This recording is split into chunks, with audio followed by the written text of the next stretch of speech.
Welcome and good evening. This is Mishnah in Depth, Avodah Zara, with Rabbanit Leah Sarna, and we are coming together for the fourth and final time.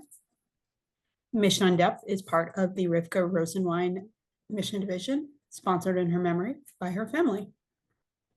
As mentioned, this is the last time we'll be coming together for Avodah Zara, as we have in the past several Tuesdays, working alongside the standard daily Mishnah study schedule, reviewing the previous week's mishnayot. Sources will be posted in the chat soon after Rabbanit Sarna gets underway. And with that, I'm going to hand things over. Awesome. Hi, everyone. Ooh, sorry about that. And I hope everyone's doing well. Just a plug, just because Avodah Zara is over and this class with me is over does not mean the Mishnah is over. And in fact, coming up next is Pirkei Avot. And you can check that out on the Drisha website and sign up. I think it's a slightly different format, which is very interesting and exciting. So definitely take a look at that. Okay, so tonight we're going to talk about theoretically the fourth and fifth chapters of Pirkei Avot. And one thing, of not Pirkei Avot, of Avodah Zara. One thing I want to just point out in the fifth chapter, and this is just really a preamble, this is like not at all where we're going, but it is just important to know. Sometimes people think, because maybe you have some experience learning like Hilchot Shabbat or certain parts of Hilchot Kashrut, that the laws of Kashrut would be like all centralized. So when you learn, let's say Hilchot Shabbat, the vast majority of the time you could spend 2 years, 3 years, 5 years, 10 years learning Hilchot Shabbat, and you will spend your year centered in Masachet Shabbat. When you learn Kashrut, you spend some amount of time in Cholin, but actually some very foundational parts of Hilchot Kashrut are not, or what we call Kashrut, right? Are not actually in Hilchot Shabbat. And when you study those laws in depth, you actually typically don't call that kasher. You call it isur v'heter, the prohibited and the permitted. And part of the reason for that is that there's no masachet kasher, and that the laws about what we're allowed to consume and not allowed to consume and how we should behave in our food preparation are really spread out over Shas, like quite widely. But Masachet Avodah Zara, surprisingly enough, is really a strong point of them, and not just because when Gentiles are involved in food, sometimes that raises complexities. A Gentile cooks for you, there's all these rules around it. A Gentile makes wine, all these rules around it, things like that. But it's beyond just the specific like Gentile touched or was involved in the creation of food, therefore prohibited. But we actually learn from those instances onto all sorts of other, like the principles that apply to those instances, then get carried to every other area of Hilchot Kashrut. So Avodah Zara becomes this really important part of the laws of Kashrut. So just to give you a sense of that, I think there are some really good examples in the last parak of Avodah Zara. So we have Baitus Ben Zonan and Shehevi Garu Basfina. So he's carrying dried figs on a ship. So a case of Gentile wine was broken and it fell onto the figs. Now, first of all, you can imagine, I love these stories because they're so easy to imagine. Like, we're on a ship. I have my like kosher food. By the way, if you ever needed like an argument for triple wrapping your kosher food, like this is it. Like this story in the Mishnah about Gentile wine getting poured onto your, when the barrel breaks and it pours onto your dried figs. And like imagine this poor Baitus Ben Zonan with his little dried figs, and like this is his food for his journey, and now it's covered in Gentile wine, and like oy boy to Baitus Ben Zonan, poor guy. And it feels like unbelievably relatable for the kosher traveler just in general. I don't know if anyone else read this and was like, oh, like, again, this is the stuff of anxiety nightmares for kosher travelers. But that's definitely how I felt when I read it. Anyways, okay, so this happens to him. So somehow he was able to like from his boat, like WhatsApp his rabbi. Who knows what exactly it means, sha'ala chachamim, whether there was a chacham on the boat or whether it was just a very little short ride. And when he got to his destination, he still had what to eat, and was able to kind of like bring his yin nesach spilled on dried figs and see what the rabbi said, or whether he just kind of ate them to survive and then afterwards asked, right? Like you don't know like what the possibilities are of this conversation, but he asked the chachamim vehitirum and they permitted it. And after this story, the Mishnah has a zeh klal, like a principle of the matter to learn out from this.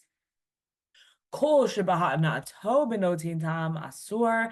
Anytime where the imparted flavor it gives like advantage, that's when you have prohibition, right? Like the non-kosher, let's call it non-kosher item in this instance. The non-kosher item makes something taste better, that's prohibited. Mutar. We call that sometimes notin tam lifgam, like it gives off flavor, but that flavor does not help anything. That flavor makes it worse. Then you have a situation of heter. And so the example is chomet shenafal agabe grisin. So vinegar that fell upon split beans. So instead of going back to the primary example of yin nasach on your garot, which by the way, like dried figs and wine, like I don't know, like that kind of sounds okay to me if I'm being so honest. Like maybe not my top choice. It certainly makes my dried figs not dried anymore. But anyways, right? Like it's telling that in the klal they don't take the example from the story. Like it does sort of seem like they have some rachmanas on Baitus in his situation that they're calling that notin tam lifgam, like that it gives off flavor in a disadvantageous way. Even though it's not 1,000% obvious to me that it is disadvantageous. Anyways, but this concept here you were seeing in the Mishnah, the concept of noting kol shebahana atobin notin tam, like notin tam lishvach, whatever. Right? That's prohibited, but notin tam lifgam is permitted. And that's like anytime if you like accidentally put the wrong thing in the dishwasher, but there was soap the whole time in the dishwasher, then it's fine because the flavor isn't going to transfer because of the negative flavor of the soap. So things like that, right? Like this is a very present, this is a very like present law in the kashrut, and here we're seeing it in the Mishnah in Avodah Zara, and in fact, this is one of the sources for it. And then also when we're thinking about the laws of bitul, there are certain different types of things have different statuses for bitul. So your standard prohibited item is there's bitul, there's nullification for it in a ratio of 1:60. But some things are isuran b'kol shehan, and here's actually our list again in our Mishnah in Avodah Zara. Ilu asurim v'isuran b'kol shehan. These items are prohibited, and they're prohibited even in the smallest quantity, which means you never have bittul with them. And here's your whole list. And basar v'chalav is one of them, and that then becomes complicated. What does it mean that is there actually no bittul for basar v'chalav? I thought there was bittul for basar v'chalav, blah, blah, blah, right? All this complicated stuff. But, right, Yisur b'kol shehu, again, as just like a status, that's important. In Hilchot Kashrut, 1 second, Debbie, just to round out this section quickly. And then the very last Mishnah, you actually get Tfilat Kelim. So you take a lokeach klitash mishmin goy, you take a cooking utensil from a Gentile, etchedar kol atbil yadbil hagil yagil, lila bein beor yila bein beor hashipud vaskala milavan beor hasakin shafa v'hitorah. So it's Tfilat Kelim, it's hechsher kelim, right? What does it mean? And right, the Mishnah interestingly doesn't seem to have like such an obvious distinction between Tfilat Kelim and hechsher kelim. That gets developed in other places. But in any event, right, like things that we typically might think, oh, this is just about like kashrus. Actually, the overlap between Avodah Zara and kashrus is very, very high. That's just something I just wanted to point out from our mishnayot. Okay, Debbie, please. I had a question. If you can just scroll up a little to 5:9. Yeah, right there. I was reading that through and I listened to a bunch of different, apps on that. Oh, cool. And the one on the hair offering. So my question was, what does it mean hair offering got mixed? I understand that it's from the Nazir, but how many hair offerings do you get that the one could get mixed into others? So one person, Rabbi Padowitz, mentioned that they used to make sacks from the hair. So that was like, I had never that. I mean, there's a lot I've never heard of in Mishnah, in many things, but I'd never heard of sacks being made from hair. That was totally a new one for me. But leaving that aside, how can you mix up hair? I mean, like, I couldn't understand that at all. What does it mean that you're I understand all of the other ones. You're mixing up, if you have a shiur that you were going to bring and then you lose track of it. So now 1,000 shiurim can't be used for anything because you didn't know which one was Kodesh and which one wasn't. I get it, but hair, how does that come about? I don't know. I can envision a world in which you're giving someone a haircut and then the wind blows and then all the hair kind of scatters into things and you have concern about the hair getting mixed up into stuff. I feel like hair gets into stuff all the time. I don't know. You've never been to a restaurant and served something with like the waiter's hair in it or something like. No. When they're talking about hair, that you cut off all the hair from the Nazir, but I assume you do that right near the Mizbeach. I thought they threw it in. I didn't know they saved it. No, but even in the process of cutting it off and throwing it in, I don't know, a gust of wind comes along or something. And I don't know. So, and then it would get near somebody else's haircut, and then you would know whose is okay. But you're not talking about mountains of it, like. So then you would throw both of those. If I was a Nazir, you'd have a mountain of hair. Okay, I hear you. No, it just struck me like of all the different things listed there, that wasn't like the other. Interesting. It didn't really occur to me that it wasn't like the other because of how strange they kind of all are. Well, many of them are distinct, Yeah, they're all, and you're right to point entities. out, it's a quite strange list. Agreed. But a heifer is something that stands by itself. A firstborn donkey, a scapegoat. They're all, and many of them are animals. And then in the middle, you get hair. Right, you got a person, you get human hair. You're right. Like, right, like yeah. It's not a distinct, self-contained thing. That's what I meant. Yeah, I hear you. Also, I think it's interesting they mix in Avodah Zara with all this other stuff. And it's like amazingly a list of like the weirdest, most like Avodah Zara-y feeling stuff of our tradition. Right. Like if you had asked me like what are the parts of Judaism that feel the most Avodah Zara, I would totally say shiur HaMishnah. Right.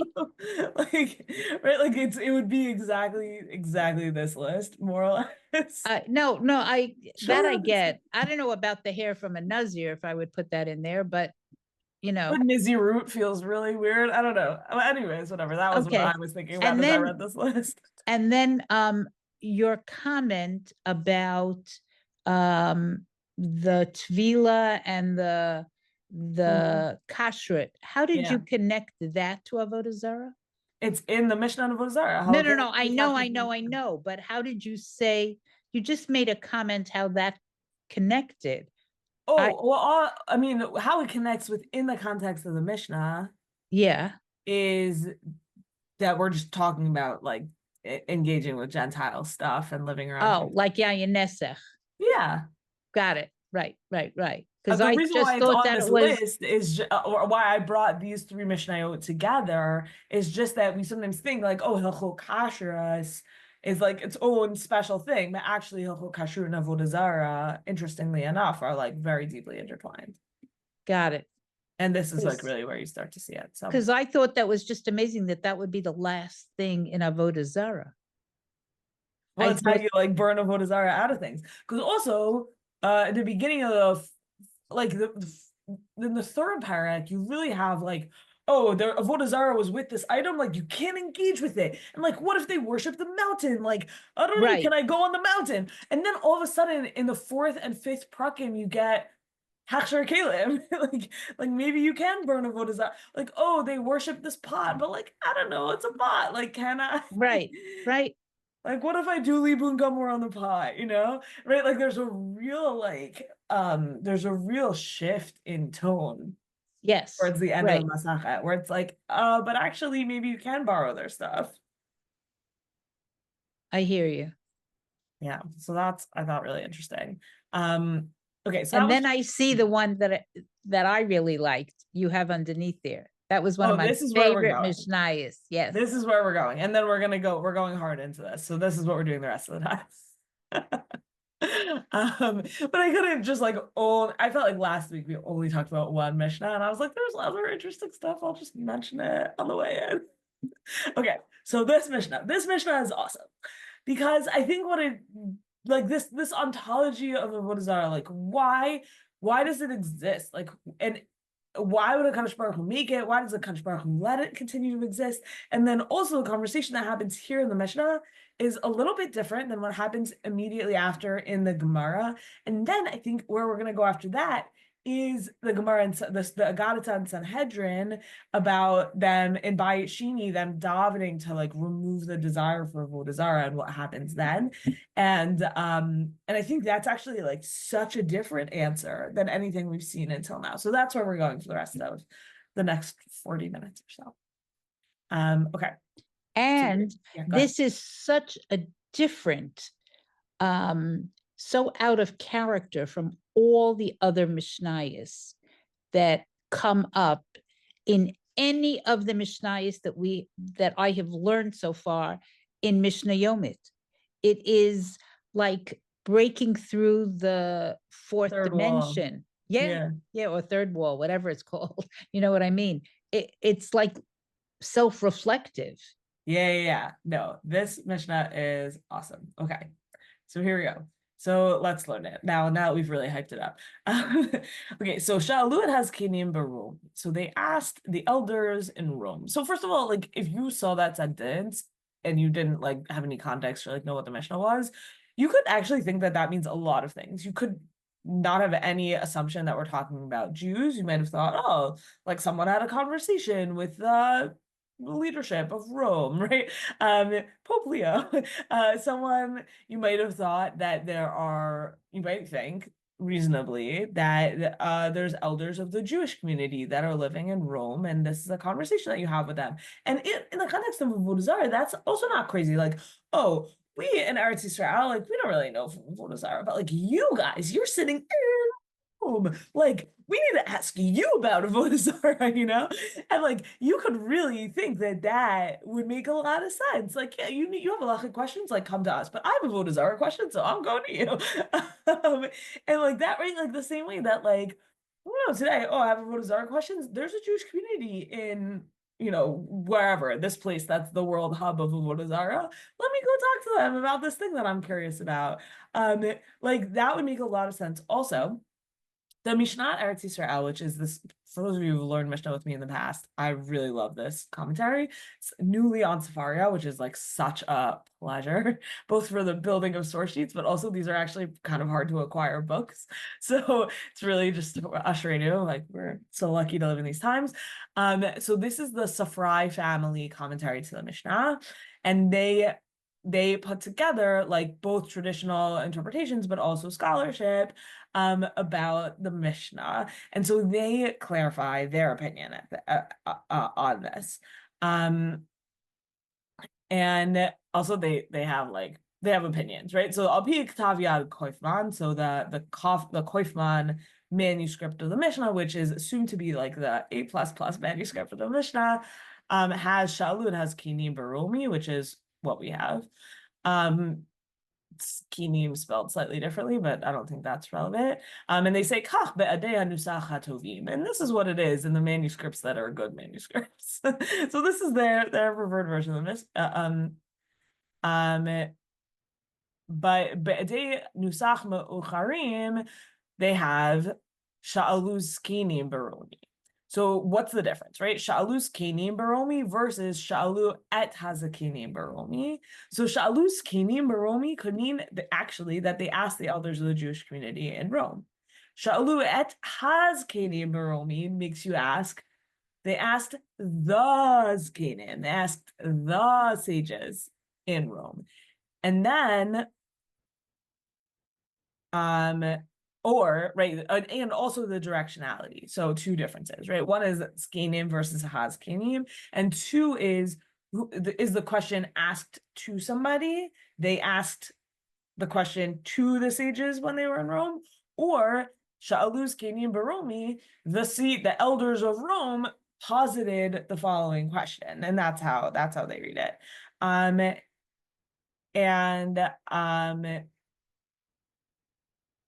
Here, so l'dato shel Safrai hayu shtei masa'u l'Roma b'dor Yavne. So according to Safrai, there were two. We know the Mishnah describes, right? There's that famous Mishnah Masachet Sukkah of the rabbis on the boat and the sukkah, and then they have like a whole discussion about if the sukkah blows over on the boat, was it really a sukkah because it couldn't stand up in a regular wind? Okay, make fun of Rabbi Akiva. Fine. So according to Safrai, there were two trips to Rome in the generation of Yavne, and in each one, different elders of the community went.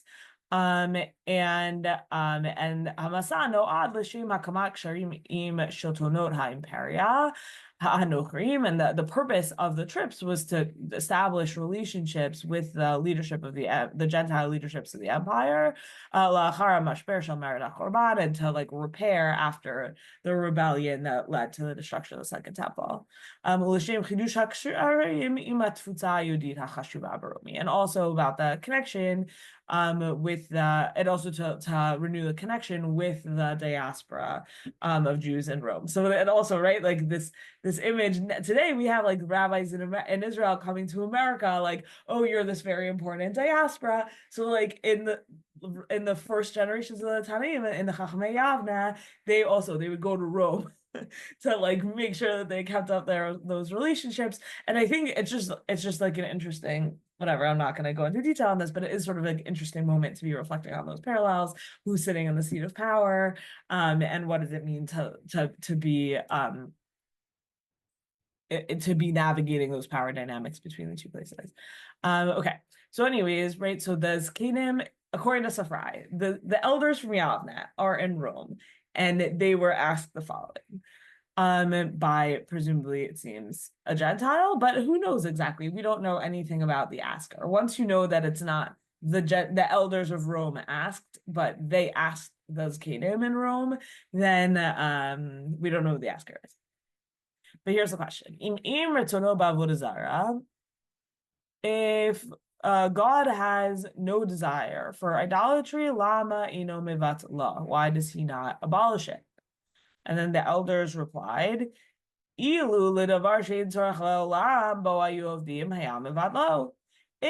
the thing that they worshipped was something that there's no need for it in the world, then it would be abolished. But they worship the sun and the moon and the stars and the constellations. God should destroy the world because of these idiots? And so they said back, so the questioner says, okay, fine, I accept. You shouldn't destroy the sun because people worship it. But okay,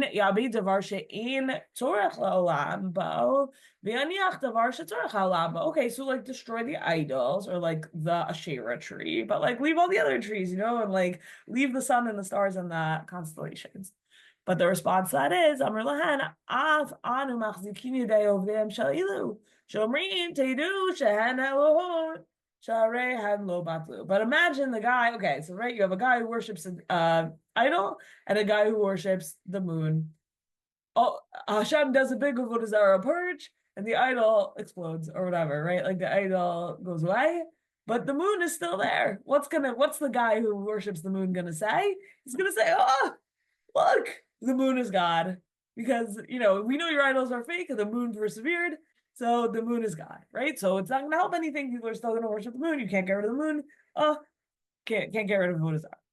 Okay, So let's just pause on that for a moment and point out some problems or questions in this Mishnah that we have about this Mishnah.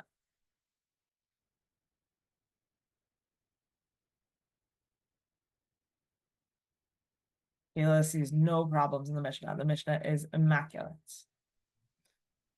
More like I can't parse out the problems. I would not call it immaculate. Monique, please. No, it's so clear. It's perfect. Oh, you also think the Mishnah is perfect. It's Okay, no. very simplistic. No, I'm kidding. I'm kidding, but I don't have questions right now. It actually looks good. I'm trying to get on with the computer now. No worries. Take your time. Debbie, please. No, it's very simplistic. It's saying, if A and B, but it doesn't hold water. It just it just doesn't work. Why not? It's like, one of these syllogisms, but I can't find you the problem with it, but it doesn't work. I think personally, when I read this, my biggest problem with it was, kind of this line, like Yabido Momipnea Shotim, but the sense that Avodah Zara is a result of the worshipped object, the object of worship, instead of the subject of the worshiper, right? Like, oh, people are just gonna like do whatever they do. So like when we're trying to be mevatel, like when they're imagining what it would mean levatel avodah zara, it's never about the person, it's always about the object or the item. Oh, we're gonna be mevatel avodah zara. Like, to me, it's like, imagine a world where people, let's grant a world, people are not worshiping the stars, the moon, the sky, they're worshiping idols. And then it's like, oh yes, we'll just get Hashem will just eliminate all the idols. That person who is worshiping an idol, you know what he's gonna do? He's gonna go find a piece of wood and carve out a new idol for himself. Like, it's not like, he just doesn't, the way they're thinking about it is not a way that's going to actually resolve Avodah Zara. Right. By destroying the idol, you don't destroy the idea behind it. Yeah.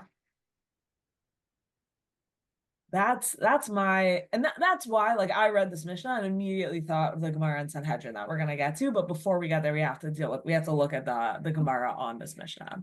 Or at least some of it. Don't worry. In 15 minutes from now, we're turning to Sanhedrin no matter what. But let's. I guess that's what I meant when I said it makes it too simple. Right. Like, as if, like, oh, like, you really love gambling, like, I'll just take away your specific favorite slot machine and then your gambling addiction will go away. Like, I think that person's type of for gambling is gonna just manifest in a different way, and like, you haven't gotten to the root of the thing about why they're addicted to gambling. Okay, Rahman al-Islam, of course. All right.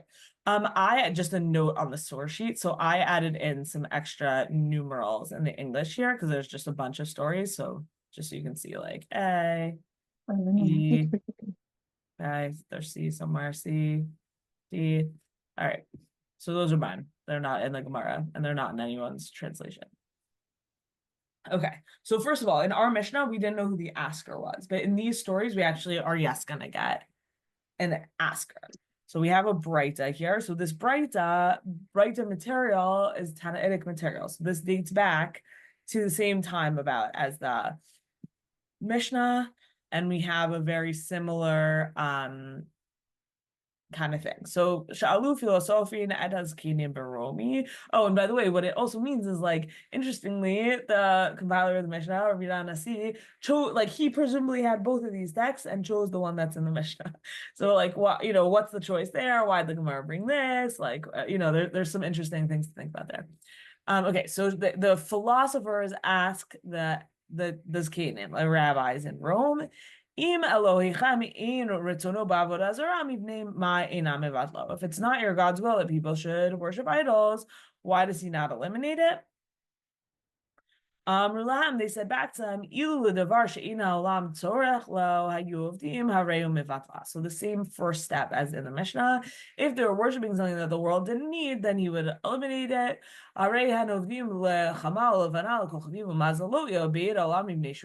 they worship the sun, the moon, the stars, the constellations. What, the whole planet should be destroyed because these people are stupid? Ella, olam kamin hago nohig. No, we're not going to destroy the world. The world is going to go as it goes. Vishotim shekilkilu atidin litein hadin. It's on them. Right, the fools who sin are going to be held to judgment in the future. So, okay, so I think this is a better resolution in a way than the previous one, right? Like, it's not like, oh, you're so right, that would be such a great solution. It's like, no, it's a ridiculous solution. It's about them, and they're gonna and what, like, their stupid actions. And there's something also about this breita that feels more consistent, because in the Mishnah you have that same line about what, we're gonna destroy the world for idiots. And in the end, like, the end result is like, oh, well, it'll just play into their idiocy. That's like the end result in the Mishnah.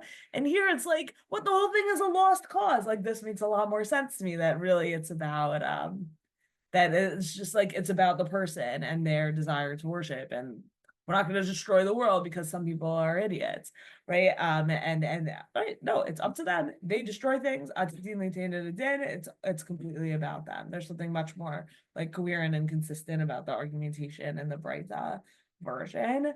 Okay. There is still this sense, this like original giving in to the question that I still don't like. Like, that's that line of, well, if only they worshipped something that we didn't need, then sure, God would get rid of it.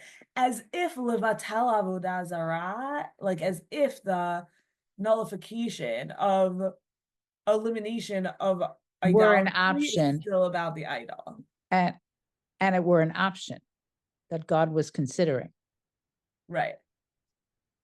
Right. But there is something with, yeah. Can you But here's the repeat? things go Can you ahead. repeat the after the as if, because I think you spoke at the same time, the two, so I couldn't hear the end of your sentence. As if, but now you won't remember what it is, right? Sorry.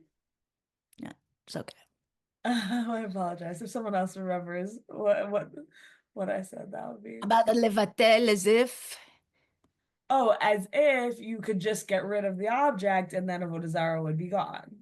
Okay, thank you. I think that's what I said. Well, I hope that's what I said. Yeah, so I still sort of have some problems with this, but I do think that it's like it's a version of it that feels more consistent in the argumentation. Yeah. Okay. But also, like, why does it never consider the possibility that a Kadosh Baruch Hu can change people's mind? It's like, the question is, Hashem hates Avodah Zarah, why does it exist? And the answer basically is like, well, some people are stupid, so that's why Avodah Zarah exists.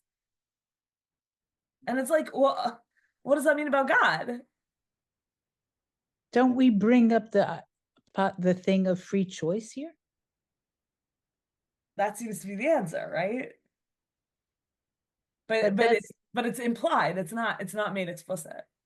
Yeah, like God has not abolished the stupidity. In fact, it appears to increase. Yeah. So, I mean, I don't think it's their role to completely eliminate that or make it a perfect world. But then what you're saying to the question is actually, I don't like the question, right? Because the question is, if God doesn't like Avodah Zarah, why doesn't he get rid of it? And the answer is, like, that's not God's place in the world. Why would you think God doesn't like stuff and it still happens? And in fact, right, like, look around. There's loads of stuff that God doesn't like. Right? God hates lying. Shouldn't he get rid of it? God hates theft. Shouldn't he get rid of it? God hates that people don't treat everyone with equality. God should get rid of inequality. Or like, that's just how the world works. Yeah, Monique, go ahead. But then if God does everything or solves all the problems or takes away everything that don't like, then there would be no role and no purpose for human beings. And then there wouldn't be a contribution to the works of creation, and there wouldn't be an interlocutor that is worth its name, right? In the designs, let's say, of the world. So I guess something must be left for human beings to struggle with and to deal with and to try to improve and confront and Totally. make it the work to God, for God, right? Of it. Yeah, and I do think that to add to what you're saying, and I think this might be where Debbie was going before also, that where it does end up in is reward and punishment. So it's like the free will is implied, reward and punishment is intimately tied up in free will. And so, right, like the question starts out with like, doesn't it seem like God made a mistake? And the answer is like, no, God gave us freedom. And when people make bad decisions with that freedom, they face punishment. And where Monique is taking it is like, but that freedom is important because like, what's even the point without it? It's our job to improve things. It's not God's job. He put us here, and we have a chelak in improving things. If we're the ones that introduced Avodah Zara, it wasn't God who introduced it. So it's on us to not do it, or if we do it, then there's a problem. But I don't think it's God's job to vanquish it. Yeah. Okay, I want to look at a few more things here quickly. So it goes into, right, it takes it, the Breita takes it out of Avodah Zara. So into these two little stories here. So Davar Acher, Hare Shegazal Se'asha Chitim V'halach Uzara B'karka. This guy steals a seah of wheat and he goes and plants it. Dinu Shelo Titzmach. The just thing would be that it wouldn't grow, right? Because like, you're not supposed to steal. He stole, so it shouldn't grow. Shame on him, right? But the world just keeps going. The world does its thing. So the wheat actually grows. It's not that the God doesn't like, so part of this is also about divine justice, right? Because in this story, divine justice should manifest immediately. You bow down to a rock, that rock should explode in your face. Wouldn't that be awesome? Right? Like that's kind of like the question number one. And question number two would be, right, in the next phase of the Breita, you stole wheat, it doesn't grow, right? Shouldn't Hashem have baked schar va'unesh, reward and punishment, into the very fabric of nature? And here's where we're seeing that suggestion, and right, and the just thing would have been for the wheat to not grow, but the world just goes on. It does. Eventually, they'll be held to judgment, but we don't get to see it in front of our faces. And it's cutting at something that's like very hard, right? That also, and I think a piece of it, and you get hints of it with like the Rome setting for this, right? I talked about Rome as like Avodah Zara central. So yes, sure, one. But two, Avodah Zara central that is wealthy and successful. And there's a piece here that's like, how is it possible that Avodah Zara central is wealthy and successful?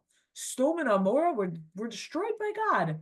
Why is that not happening here? Shouldn't we have build like, shouldn't it be going better for us than for them? And there's a piece like, no, Olam Kamina go no hag.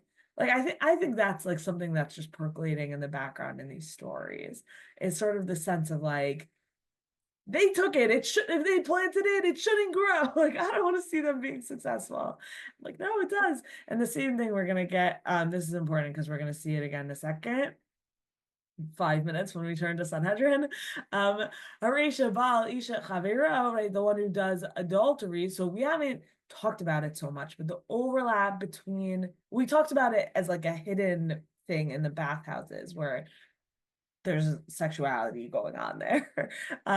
So now tonight we're going to talk more explicitly about the overlap between sexuality and Avodah Zara, but here you're seeing it for the first time in the sources that we brought, right? Harisha Baal Isha Chavero, so someone who commits adultery, Dinhu Shalo Tita Aber. Wouldn't it be right if it would be impossible for her to get pregnant from that? And I'm sure there's some like Republican politician who thinks that's how science works. Sorry, Drisha, I'm not supposed to be political.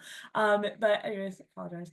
Bella, Olam Kamina go noheg v'holech, right? No, the world just keeps going. She can get pregnant even though she's married to someone else.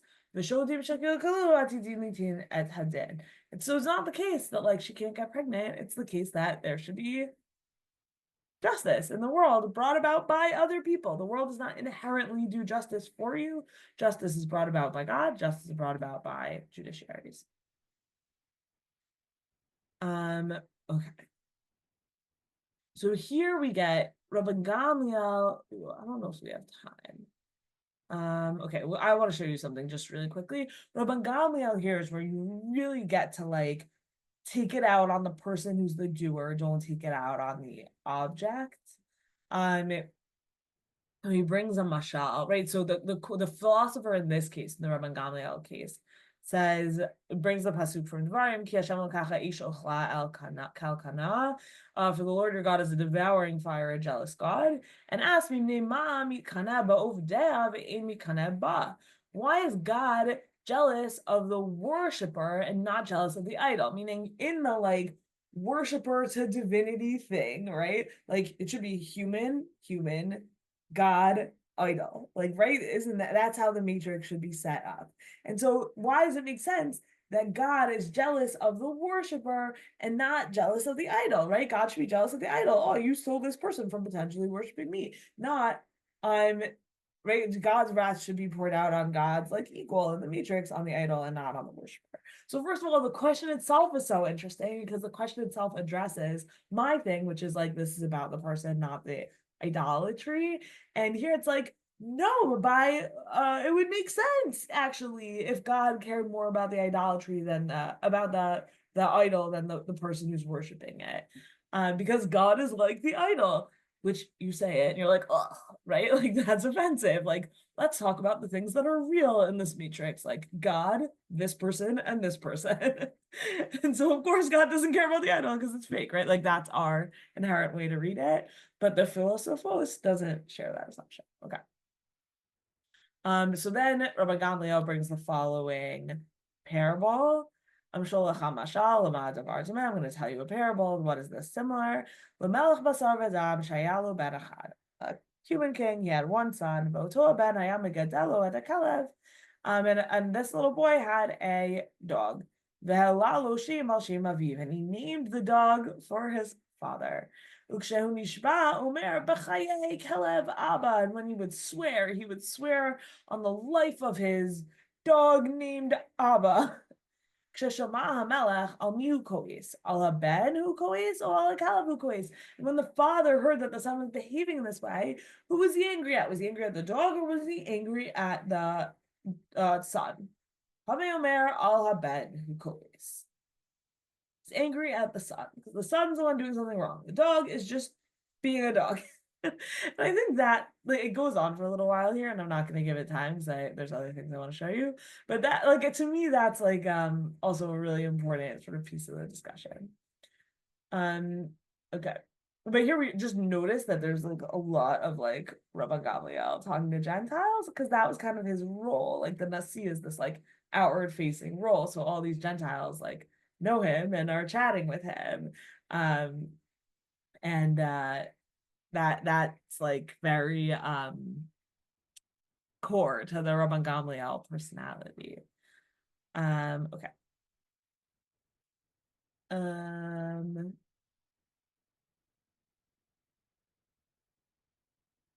Okay. Oh, this one's really good too. Okay. I just like this one. Like the Zunin says to Rabbi Akiva, your heart and my heart know that Avodah Zara is stupid. Why do people keep doing it if it's so stupid? And also, it seems to work sometimes. Avodah Zarah seems to work sometimes. That's like a big piece of the through line of the anxiety in this sugya, or in this like story cycle, is like anxiety, like why does Avodah Zarah sometimes work? And his answer is basically that like sometimes you get lucky. And like sometimes, you know, like God doesn't like change the whole world just to make sure that Avodah Zarah doesn't work. Like, no, the world is just doing its thing. And sometimes as the world does its thing, the Avodah Zarah ends up healing someone, let's say. But really that person was supposed to be healed anyways. They just didn't get there. Anyway, so worth reading. Okay, we're moving on to Sanhedrin. Okay, and it really though, it like flows so nicely, you wouldn't even know that we just like jumped to Masechtot, because we're starting here, Amar Rav Yehuda Amar Rav, but notice that we switched from Tannaitic material to a Moraic material. The previous material was sourced in Eretz Yisrael. This material is in Bavel. So Rav Yehuda says to Rav, the Jewish people knew that idolatry wasn't a real thing. The law of do Avodah Zarah, Rabbi Yehuda says in the name of Rav, they didn't really believe that Avodah Zarah was real. It's just that like Avodah Zarah was super fun, because when you did Avodah Zarah, you got to like have forbidden sexual relations in public, and that was the real draw of Avodah Zarah. It's not that anyone was convinced by this stupidity. What was really convincing to them was the possibility of having forbidden sexual relations in public. That's the heart of Avodah Zarah.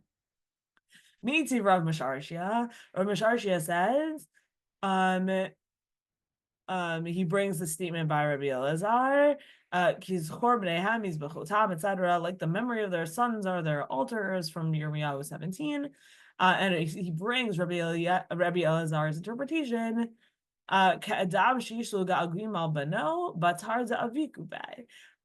This is like a person who misses his child.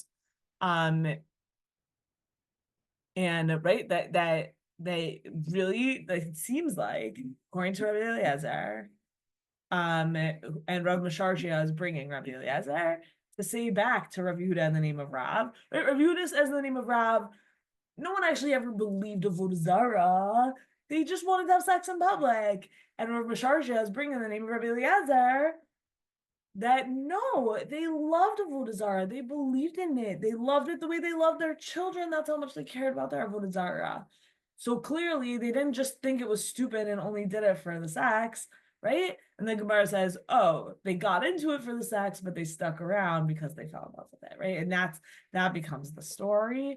And here you have a story of like a little child who like dies. It's a little sad, quite sad, who dies out of its like love for Avodah Zarah, and they're using that again to prove no, it was like a genuine love for Avodah Zarah. But anyways, the point is this like back and forth of like, is Avodah Zarah just about sex, or is Avodah Zarah like a real thing that people really loved? And they like can't figure out like what's the appeal of this thing if it's not about sex. I don't know, but it seems like we have all these sources that make it seem, and stories that make it seem like they really loved it. Okay. So now Gemara is going to tell another story. Tashma, so we're introducing a Memra. They called out in a loud prayer to the Lord their God in Nehemiah chapter 9. My Amor, what are we talking about? Amar of Yehuda v'itema Rav Yonatan. Rav Yehuda says, and then or maybe Rav Yonatan said, Bia hainu da'achravi levitza v'kalei lahichala v'katlinu l'tzadike v'aglinu l'Yisrael me'arayu. V'adayin hu meraked beinan. What are they calling out in the days of Nehemiah? Rav Yehuda says, or maybe Rav Yonatan says, whoa, this evil inclination for idol worship is what destroyed the temple, burned the sanctuary, murdered the righteous ones, caused the Jewish people to be exiles from their land, and still it's here. This desire for Avodah Zarah, it's sticking around. Didn't the desire for Avodah Zarah come about just for us to get reward? Lo ihu ba'inan velo agre ba'inan. We don't want it, and we don't want its reward. Okay, that line, right? I don't want Avodah Zarah around, the desire for Avodah Zarah around, and I don't want its reward. Okay. So first of all, the Gemara is still in this conversation between Ramasharshe and Rabbi Yehuda and Amarav about whether people actually loved Avodah Zara or just wanted sex. Okay, seems like so far we're on team.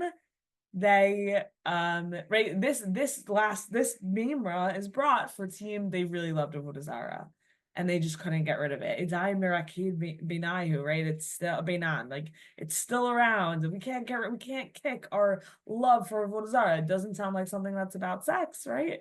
And at the same time, the Gemara is going to say, from the perspective of Rabbi Yehuda Amarav, no, they originally got into it for sex, and then once they got attached, they couldn't get unattached.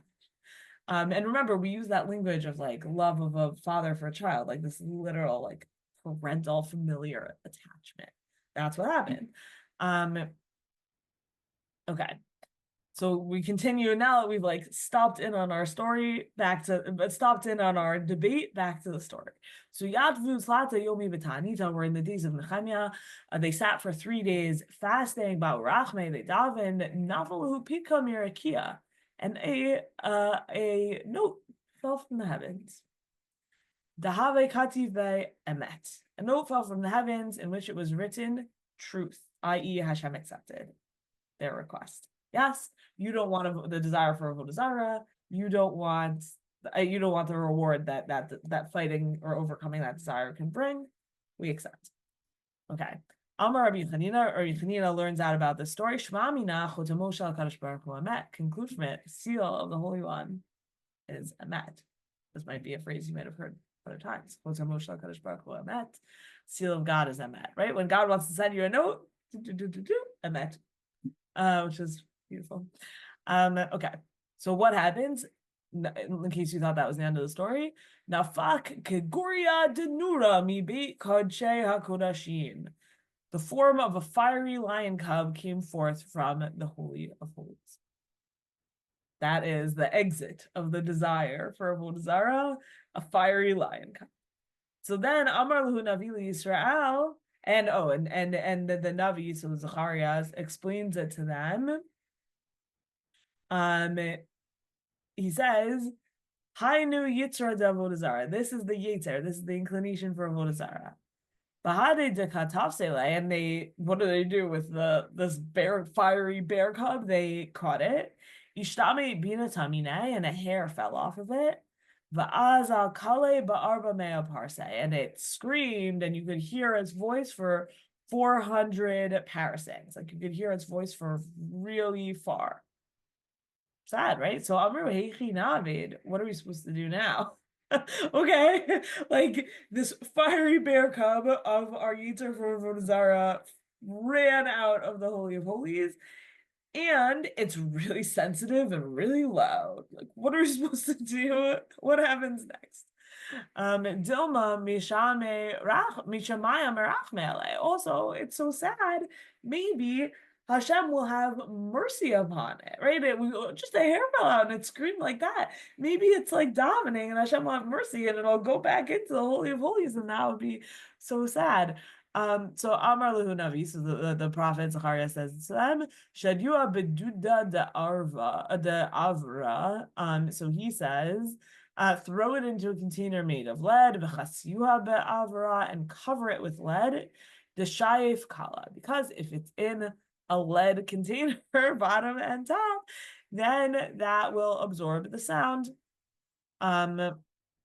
And then we have this quote from Zachariah that's going to prove it.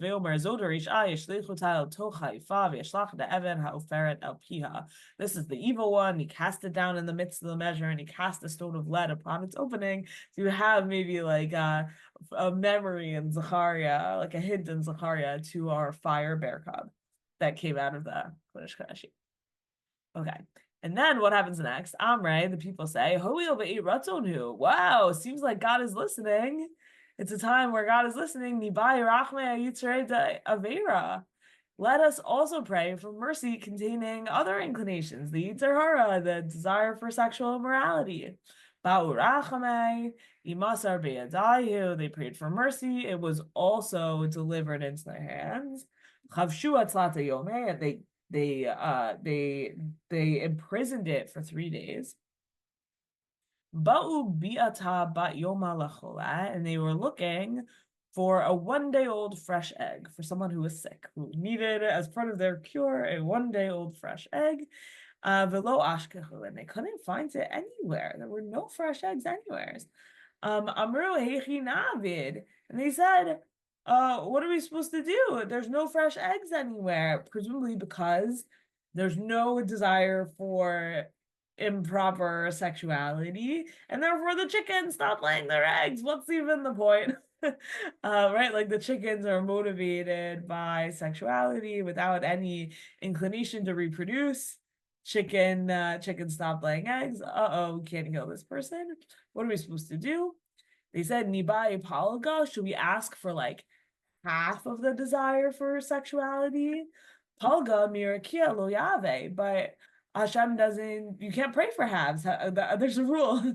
Kadosh Baruch Hu doesn't do halves. So here's what they did. Kachalinhu le'ene. They gouged out its eyes. Ahanebe, and this was effective. Delo migare inish bekrevtai. People are no longer interested in incest. They gouged out its eyes, and that was the end of incest. And then they let it free so that people would still have sexual desires. Okay, so in the last 3 minutes, after dropping that wild nutso story on you, and this is really important. So if you haven't ever learned this before, I'm so glad we got the chance to just like introduce it to you. But I do think that this story does a few very important things, and it's a great place to end. It's the end of the desire for Avodah Zara, so it's a great place to end our study of Avodah Zara. I want to point out a few things. One, the story appears in the Bavli. It's told by Bavli people. That seems to be an important distinction between the Mishnah and the Gemara. That the Mishnah is living in a world where people are worshiping Avodah Zara, and it's like, yeah, Avodah Zara is totally normal. By the time you get to the Bavli, they're like, ew, Avodah Zara is so weird. Who would ever want to do this anymore? And they have to tell a story about where it went. And this is their story. That they encased it in lead. And maybe it's still around somewhere. If someone digging in Jerusalem finds a giant case of lead, remind them, like, don't touch. We're all going to start worshiping idols if you let that thing out. But also, like, who's motivated to write this? And this story is so important for us as readers, because for us, it's like, Avodah Zara seems stupid, right? This is where we started in our class. But actually, in the Gemara, they're like, people used to find this compelling. How is it possible that they found this so compelling and we don't find it compelling? I know the world shifted. Desire shifted. People used to be full of these intense inclinations. That's why so much of the Torah has to be taken up with don't do Avodah Zara and don't sleep with your kids. Rahman al-Islam, why is half the Torah taken up with this subject matter? I don't care about, I have no desire to do either of those things. Like, why are we so obsessed with that? And this story is really the answer. Like, this is the rabbinic imagination answer, that actually people's desires have changed over time. And that actually humans are not just like stable in our rationality, stable in what we desire and what we don't desire. That actually they davened and they changed their desires as a community by having a bear cub, a fire bear, run out of the Kodesh Kodashim. And that's I think like a really interesting way of treating the material that we've learned through, which and another way of sort of finding respect for it. With, again, the premise that like Avodah Zara was there to tempt us, and then we could receive reward by overcoming that temptation. And there was this moment in time in the days of Nehemiah where they just said, not the temptation and not its reward. No, thank you. And that we live the beneficiaries of that sort of brave moment where they captured the fiery bear Avodah Zara desire creature and encased it in lead. But that doesn't mean that when we read these texts, we should feel so judgmental of people who did find Avodah Zara compelling. Because actually, But sexuality is still there.